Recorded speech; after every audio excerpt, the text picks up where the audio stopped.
بات کرتے ہیں ایک گورنر صاحب کی، اور گورنر کی بھی اکاؤنٹیبلٹی کی گئی، ان کا بھی محاسبہ کیا گیا۔ وہ کون گورنر تھے اور گورنر کا محاسبہ کرنے والا کون تھا؟ یہ دور ہے حضرت عمر فاروق رضی اللہ تعالی عنہ کا، اور حضرت عمر فاروق رضی اللہ تعالی عنہ کی مینجمنٹ کا تو کمال تھا۔ آپ کرتے یہ تھے کہ آپ کی عادت مبارکہ تھی کہ آپ کسی بھی شہر کی جامع مسجد میں جاتے اور عام لوگوں سے گورنر کے بارے میں پوچھتے تھے کہ کیا تمہیں گورنر سے کوئی شکایت تو نہیں، کوئی کمپلین تو نہیں؟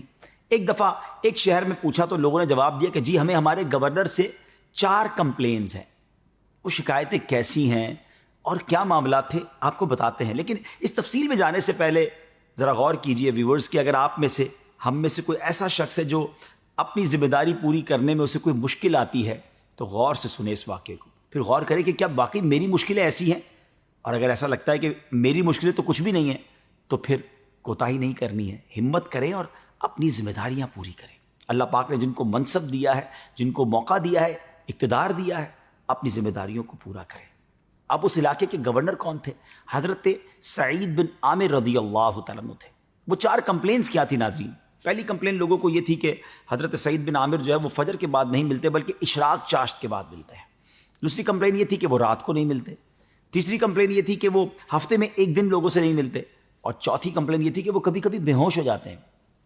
حضرت عمر فاروق نے جب وہ 4 کمپلینز، 4 شکایتیں آپ کے سامنے رکھی تو جو حضرت سعید بن عامر نے جواب دیا نا، جب آپ بھی سنیں گے تو حیران ہو جائیں گے۔ جب آپ سے پہلا سوال کیا گیا کہ آپ فجر کے بعد نہیں ملتے، آپ اشراق چاشت کے بعد ملتے ہیں،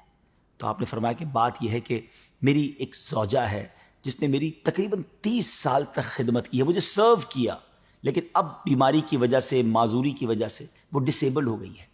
اور اب میں نماز فجر کے بعد ان کے لیے ناشتہ بناتا ہوں، ان کی کچھ خدمت کرتا ہوں، اور ان کے کپڑے بھی دھوتا ہوں، اور اس کے بعد میں لوگوں سے مل پاتا ہوں، اس لیے مجھے تھوڑی سی تاخیر ہو جاتی ہے۔ دوسری کمپلین لوگوں کو تھی کہ آپ جو ہے وہ ہفتے میں 1 دن نہیں ملتے، تو آپ کہتے ہیں کہ اے امیر المومنین، میں گورنر ضرور ہوں مگر ساتھ غریب بھی ہوں، میرے پاس پہننے کو یہی ایک جوڑا ہے، میں ہفتے میں 1 دن اس جوڑے کو دھوتا ہوں پھر اسے سکھاتا ہوں، اس لیے لوگوں کے سامنے نہیں آ سکتا، اس لیے میں ہفتے میں 1 دن لوگوں سے نہیں مل پاتا۔ تیسری شکایت جو ہے کہ میں رات کو نہیں ملتا، تو حضور اب میری عمر زیادہ ہو گئی ہے، داڑھی کے بال سفید ہو گئے ہیں،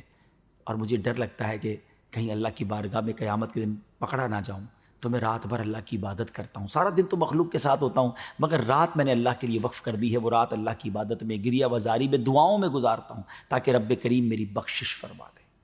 لوگوں کی آنکھوں میں آنسو آ گئے، لیکن پھر بھی سوال کیا گیا کہ حضور یہ چوتھی جو وجہ ہے وہ کیا ہے کہ آپ اچانک بے ہوش ہو جاتے ہیں؟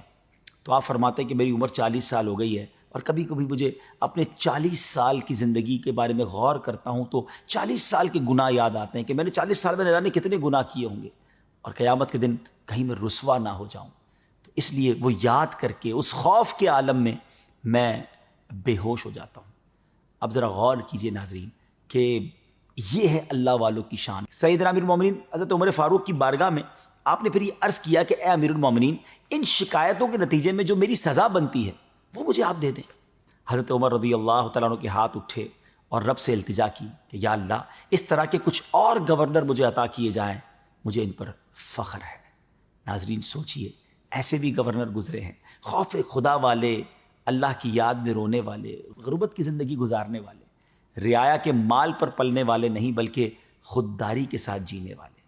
اللہ کرے کہ آج یہ واقعہ ہم سب کے لیے سبق آموز بنے اور ہم اپنی زندگی کے بارے میں غور کریں کہ کہیں ایسا تو نہیں کہ اپنی ذمہ داریوں سے ہم کوتاہی کر رہے ہیں۔ اللہ مجھے اور آپ کو جس کو جو ذمہ داری ملی ہے اسے پوری کرنے کی توفیق عطا فرمائے۔